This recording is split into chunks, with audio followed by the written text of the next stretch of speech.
Alone-a-lotta. I just love that name because I love the alone state there. Why do they irradiate thyroid glands? Because they can't, this is a sick profession of I can't cure anything, so we're going to destroy it. That's all I can tell you. I don't know. You see it like I see it. I'll say this, though. I would still, if they didn't remove it, I'd still go after the health of that thyroid gland. Don't, just because they irradiated the heck out of it. I don't know if that was you or someone else, but I'd really go after the health of that thyroid gland. This is where the glandulars, kind of like a stem cell thing, would really beneficial, is when you supposedly killed the thyroid, those glandulars could really help to perk that whole gland up and really go into that. I would really hit that gland hard and try to save that gland. And fix why it was hypo or hyper in the first place. Mostly they do it in hyper cases, because when something's hyperactive, their idea is just cut part of it off. So when the thyroid is hyperactive, we'll just cut part of the thyroid off. I think a 2-year-old could come up with that. Ah! Sanity. Blessings to you, sweetheart. This is about gout. And this is a good question, Angel. Something about gout is it doesn't affect just meat eaters. Beer and white flour products. Now, I've also told you guys why uric acid is in the body. What's your thought now? She just gave the clue right there away. Is this a female? Angel B? I don't know, but what do you think? I went to a blood chemistry seminar once, and it was a medical doctor, a female, turned naturopath. And she was one of those naturopaths that ate meat.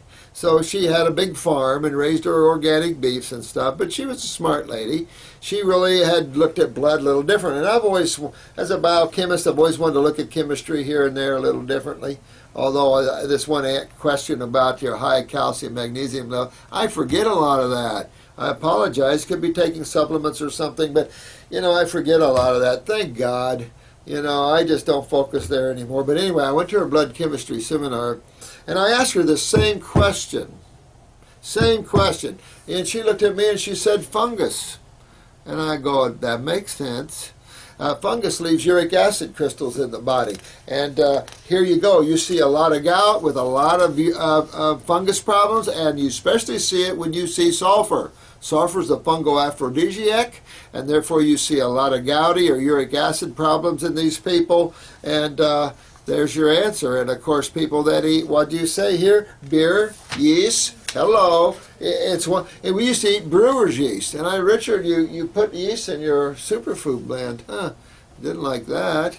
So yeah, get the yeast out. That was the brewer's yeast, nutritional yeast. That was back in the day. I used to eat that myself. When I opened a health food store, here I'm a raw foodist, opened a health food store, and I didn't know any better. I was young. It's like, ugh, yuck. So, yeah, then we fight fungus from it. Then we fight uric acid and blah, blah, blah, blah, blah.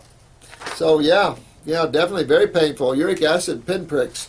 So, definitely detox the body, take Parasite M for a long time, saturate your body with it, get a hold of the fungus, get the lymph system cleaned out, and in good shape you shall be. Your girlfriend believes that she suffers from derealization and depersonalization. Whew. Well, the only thing I can tell you is this. From the physical viewpoint, you're always going to go after the adrenal glands, and you're going to go after the thyroid and parathyroid for the fact of isolating yourself away from life. This creates isolation. There's a difference between aloneness and the union of life and isolation and the separation from life. You could also be dealing with some ego here. Different levels here. Spiritually, this person has to attune to themselves. This person needs to tie into the infinite, tie into God. Even if she has to develop some crutches first, take on a teaching or follow something. There's the way of truth is a great teaching that she could use to help herself. Even Eckankar now could probably give her some stability, but there's some stability out there and something that she grabs a hold of, something that's bigger than she is, something that'll help to expand her maybe beyond her limitations. But physically, I would definitely go into the adrenals and the thyroid, parathyroid, and get that physical body healthy. That'll resonate right back into the etheric bodies and help perk them up as well. And then connect with God, because there's nothing else out there. You have to be careful that thin line between connecting to the ego or the self, mistaking the ego for the self. Lona Lotta. Oh, yes, I'm sorry you are in such a bad way. Become it, don't worry. Oh, yeah. This is a nice letter to Kelly. Kelly, you got a lot of friends here. Don't take that in the negative. These people are trying to boost you up. And, we're all going to be on your case till you grab it.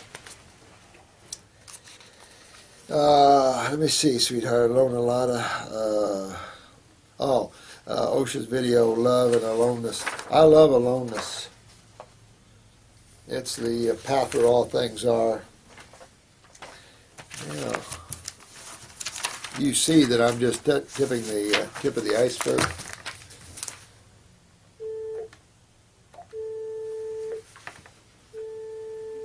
This question was on pre-atrial fibrillation, if there is a pre.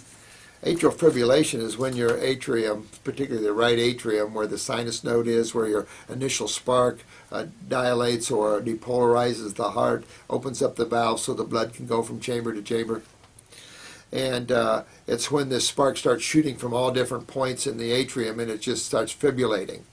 It's essential that enough get through to give you 60 beats a minute, though, to open up that valve, or you're going to get a pacemaker. Ablation is where they go in and they start killing nerves, basically, to stop that from firing from all these places.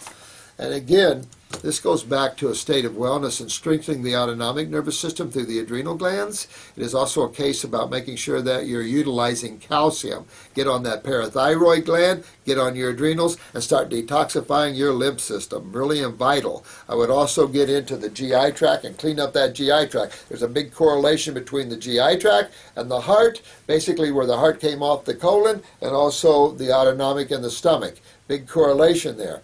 Get that GI tract cleaned up, get the adrenals cleaned up, and get them healthy, producing more neurotransmitters. Get calcium utilization up so you have the calcium transport of that, and you'll be in good shape there.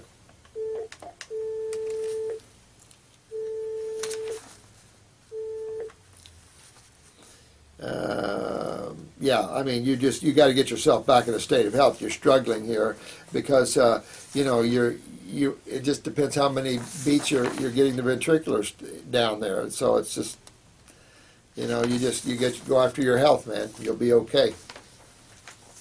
Same way.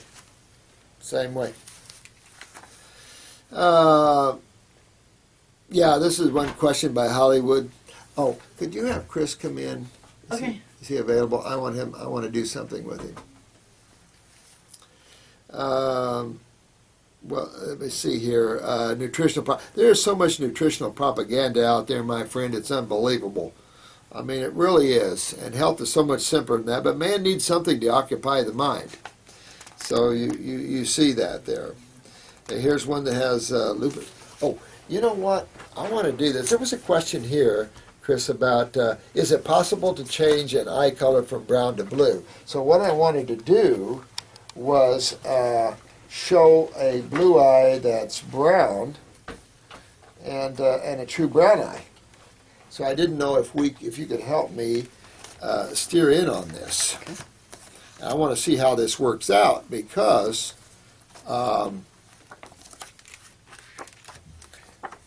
when we come to doing this iridology, we'll be able to tell. I'll go over this again. Here's a true brown eye. And my deck of cards. Okay, so let's do this. This is a true brown eye.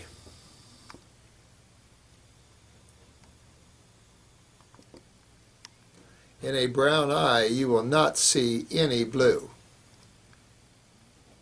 Now you'll notice a white ring. Is that coming in pretty good? Yeah. You'll notice a white ring around the outside of that brown eye. That is a cholesterol ring. Now let me show you. Obviously, this is a blue eye.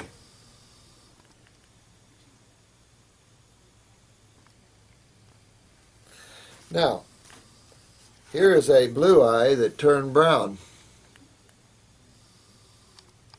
If you'll notice, you can see the blue underneath the brown, where the brown eye is all brown.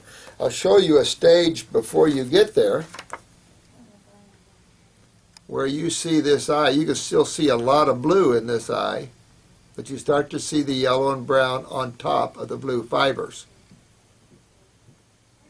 That is a blue eye. And as you clean the lymph system, all that brown and yellow will come out of there and the eye will turn its blue color. Here's another one. This was a colonel's wife. You can definitely see the blue. Now this is after 2 months. When she first came in, there was only one little bitty spot, the head of a pencil, that looked blue. So she's moving her lymph out, and now you can see the blue underneath. On a brown eye, there is absolutely no blue. There wouldn't be. Here's another blue eye.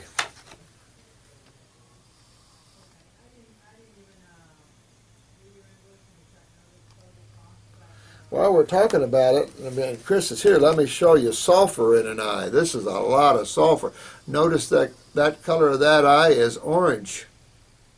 That's a lot of sulfur. It's a blue eye.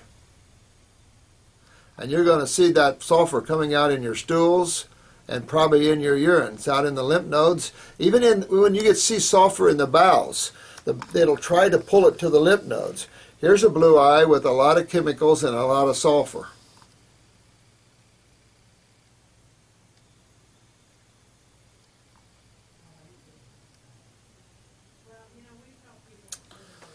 Here's a lady that who knows what the heck this red stuff is. It's all in her brain. She came with extreme brain pressure. Now she's getting hunks of mucus out of her sinuses that are red. Not the true color of an eye. I'll show you one here where, generally speaking, sulfur, this is a blue eye. Notice the sulfur is immediately around the pupil. Immediately around the pupil is the stomach and bowel area, and that's where you see most of the sulfur originate. And this will actually come out in your stools as orange stools. Again, this is a brown eye. So what color eye would this be?